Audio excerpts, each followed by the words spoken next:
All right, in this video, I'm going to give you 9 steps that will massively help the way that you draw portraits from either portrait invention, but also portrait fine art, portrait from observation. These 9 steps will massively help you do that. So we're going to break them down one by one. I'm going to go over them rather quickly into like what the steps are, but I'm going to elaborate on them over and over so that you understand where I'm coming from and why I would say you need to start with 1 and then go all the way to 9, because we're going to start very simple and then ramp up the complexity. So let's get right into it. Number 1 for me is that you absolutely need to understand facial orientation. Basically, orientation in anything. So what does this mean? Is that you need to increase your spatial awareness, your intuitive nature of drawing, of creating three-dimensionality on a 2D plane. That's all you do basically. Even when you do fine art, you create the illusion of three-dimensionality. Now, the first steps for me are by understanding just the orientation of the face. And if we take that a little bit back, it's more about understanding form in space. You know, I'm the form guy, and this is no different. The face mask principle really helps you do that and understand that better. And also, it takes away everything else. Like, you don't have to worry about anything else. You just focus on understanding the orientation of the face in space.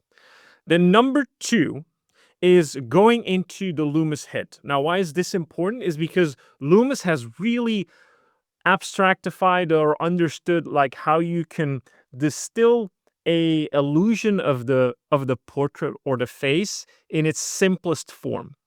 And that's why the face mask is massively helpful, because the face mask leads into the Loomis head. If you look at the Batman from Imagination video that I did, I basically break it down using the face mask and then using a bit of form abstraction or addition to create the Loomis head.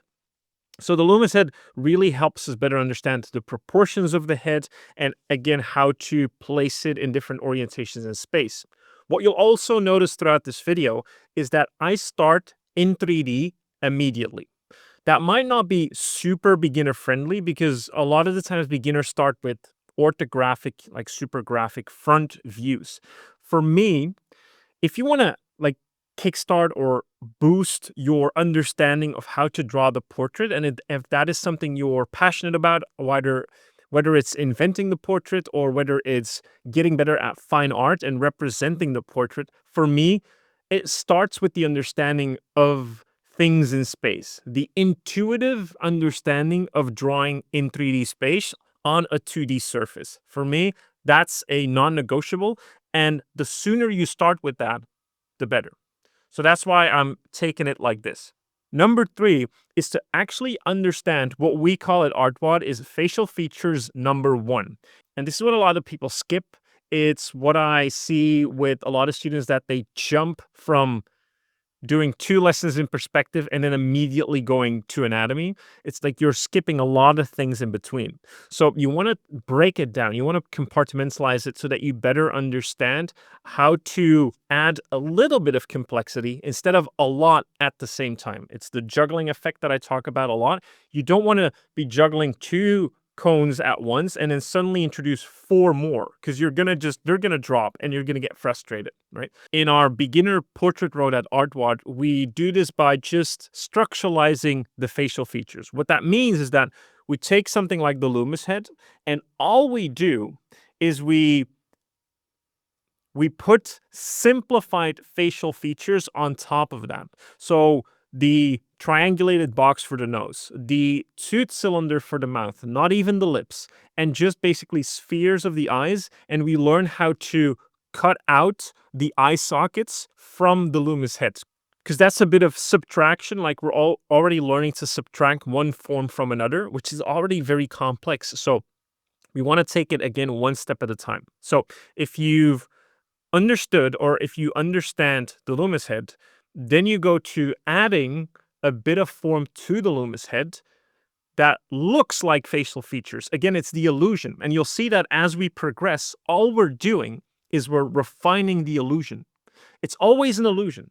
The famous artwork, Ceci n'est pas une pipe, which is a painting of a pipe, is the artist telling everyone that I created an illusion of a pipe. It's not an actual pipe, right? And so that's what I'm trying to get to here is like we want to add to the illusion, but slowly and steadily.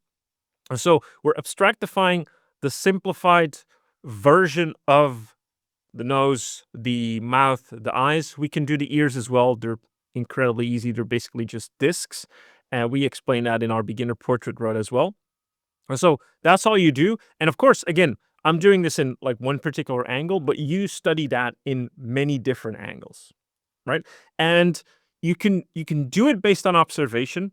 Again, I would recommend that you do it as much as you can from imagination. Even if you want to even if you don't want to draw from imagination, doing imaginative work is incredibly helpful for your visual library, and it will really help you with your fine art as well. So that's number 3. Going into number 4, now I would recommend you try or learn the Raleigh rhythms. Now, why the Raleigh rhythms? Because once we understand the basic features on top of the Loomis head, we've actually already made a massive leap towards the Raleigh rhythms. And the Raleigh rhythms themselves don't have any complicated features. They basically literally show the rhythms of the face.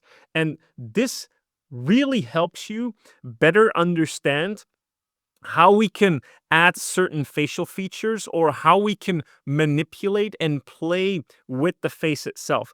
I said this in a different video, is that I see a lot of people just learn the basic Raleigh rhythms, usually also just in a front view. Again, we want to avoid that. We quickly want to understand those Raleigh rhythms in 3D space, but then they sort of learn it a little bit as if it's theory, and then they skip it or forget about it and go back to whatever they were doing. And I would say take those basics, take those learnings from the Raleigh rhythms, and then play with them again. Like be playful with them. So like I showed in a previous video, like how can you make a goblin or an orc head out of the Raleigh rhythms? Can you stretch these forms? And you can already do that when you have an understanding of the Loomis head and those basic simplified facial features, because the Raleigh rhythms fit on top of that perfectly. Like I show here, like I literally have sort of this simplified Loomis head, and I apply the Raleigh rhythms on top. And I think the Raleigh rhythms are great. I think they're better than that guy in the corner, which is the Asaro head, which I'm sure a lot of people want to study for the planes of the head and how, the planes of the head catch light and all of that, and that's fine. But in the beginning, I think the Raleigh rhythms are a great way for you to better understand how you can draw faces with some accuracy and how to find the features of the face. So doing that on top of a simplified Loomis head will really help you. Going into number 5, now what we want to do is we want to take the learnings from facial features version 1, let's call them, into facial features version 2.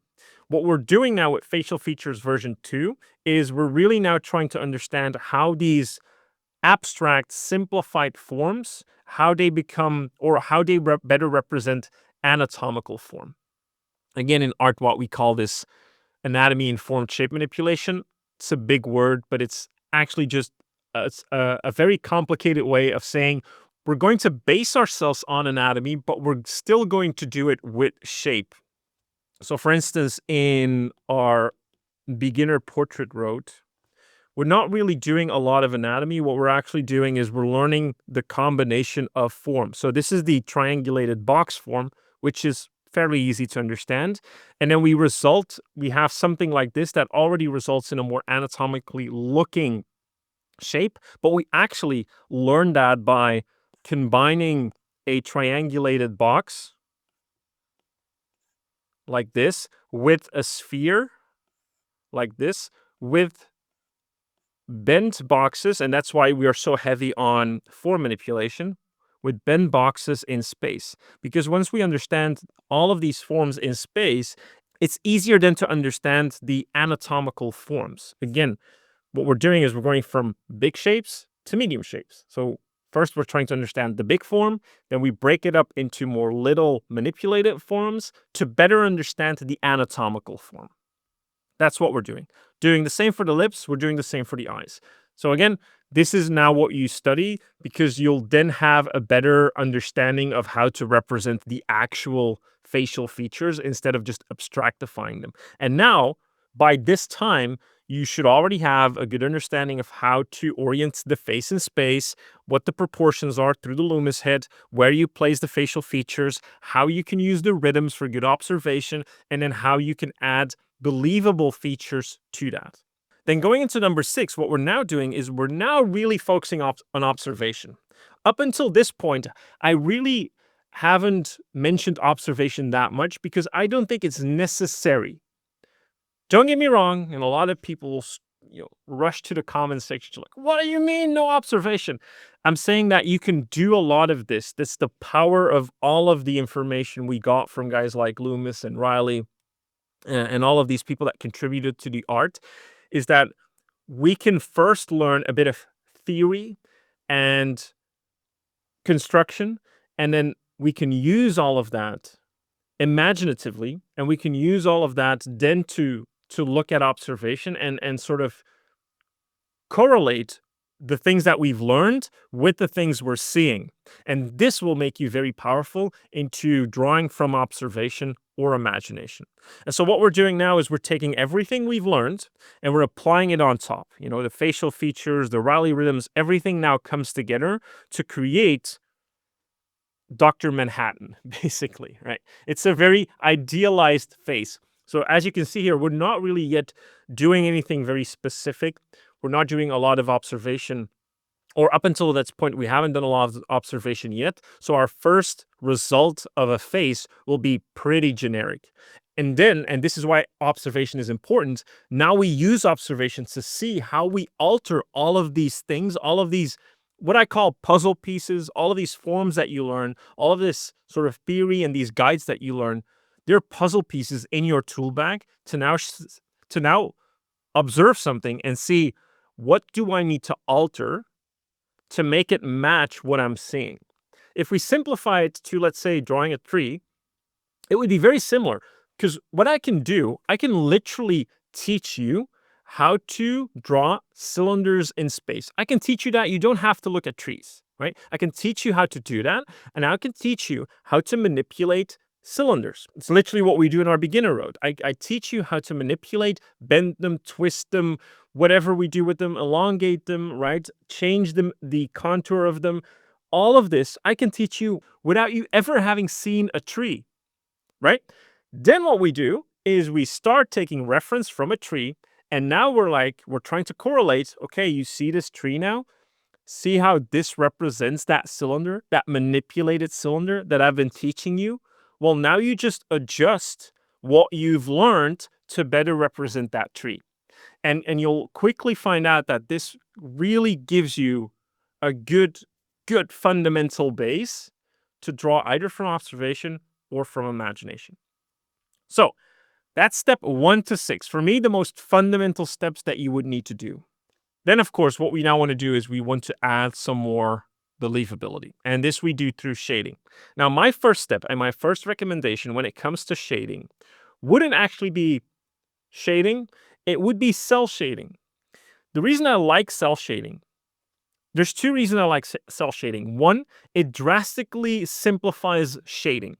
What that means is that we're only focused on light, shadow, nothing else. We're not confused by terminators or halftones or, whatever forms, edges. We're not concerned with that yet. We're just focused on what's in the light, what's in shadow.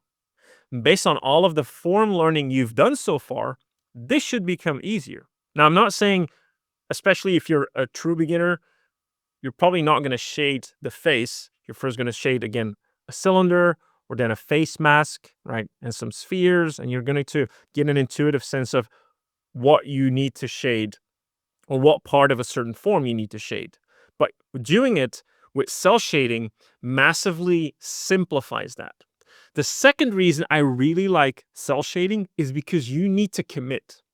The thing I don't really like when they teach shading to a lot of beginners is that again, it's too much information at the same time, meaning that if we need to learn about the Terminator and bounce light and ambient occlusion and all of that, again, we're throwing in 50 different cones into your juggling act and you're going to get super confused. And the thing that cell shading will do is it will teach you one thing, and it will also teach you to commit to shapes. You don't have the liberty of glazing around or brushing around or having very like soft strokes, all of that. It's like you need to commit. Similar to why I say that you need to limit your color palette when you want to learn color. It's for the exact same reason. You commit to a couple of colors and you use those creatively. Similar thing with cell shading. You commit to one shape that need to represents that form, and you need to be creative with it. So that for me would be step number 7. Then step number 8, now I would go into shadow mapping and maybe halftones, but I would say shadow mapping at first. Why shadow mapping? Because the only difference, at least for me, between shadow mapping and cell shading is that we inform the viewer more about the actual form onto which we're casting a shadow, meaning that we're actually just informing you about this is a form shadow, this is a sharper cast shadow, this is a like medium shadow, somewhere there's like a lost edge maybe. There's you're starting to just inform the viewer better. You're starting to better communicate what type of shadow we're seeing. But because you already have a good understanding of shadow in and of itself, and you're bolder in your ways to communicate that shadow shape, shadow mapping becomes a bit easier. Now, this leads me into step number 9 because step number 9 is very related to step number 8. It's shadow mapping, but then also an increased effort on your edge control. Because when we go from this to this doesn't feel like a big jump. Now, the reason it doesn't feel like a big jump is because you can still see the line art and the line work. But actually, if I get rid of that, I get a very painterly feeling. And I'll show you because I made it very quickly here. This is the exact same application that I did on top, just without lines. And now you can see a lot of people would already call this a painting. And if I just add in halftones in the white area, I actually get a pretty good painting. And this is what cell shading and shadow mapping will teach you. It will teach you to say, like, we have a form shadow here, so I make that softer, right? I can even make that a lot softer than what I have here. So, right, I can make this soft, and I'm indicating that to you as the viewer that this is a softer form shadow. So the shadow is, gradually turning in, not abruptly. But when we have a cast shadow, I'm indicating, I'm communicating that to you, right? Art is all about communication. Art, design doesn't matter. It's all about communication. And so that communication now begins with, I'm saying, or I'm telling you that there's a harsh shadow here, there's a hard cast shadow here, there's a form shadow here, and I have lost shadows here. And the thing with edge control is this is about design. Edge control really is about design. It's how I create a nice interplay between sharp edges and form edges and lost edges, and that will create a beautiful painting. And once you can do that monochromatically, you can do it with color as well. But so I want you to be aware of the fact that I did this, and this is sort of my argument against, do I learn to paint first or draw? This is why I'm such an advocate for drawing. I did this because I understood all of the previous things. I can do this sort of out of my head, which I can do, by the way. Like, if I show you the time lapse, right, of everything I drew for this video, you can see that I'm just doing this for imagination.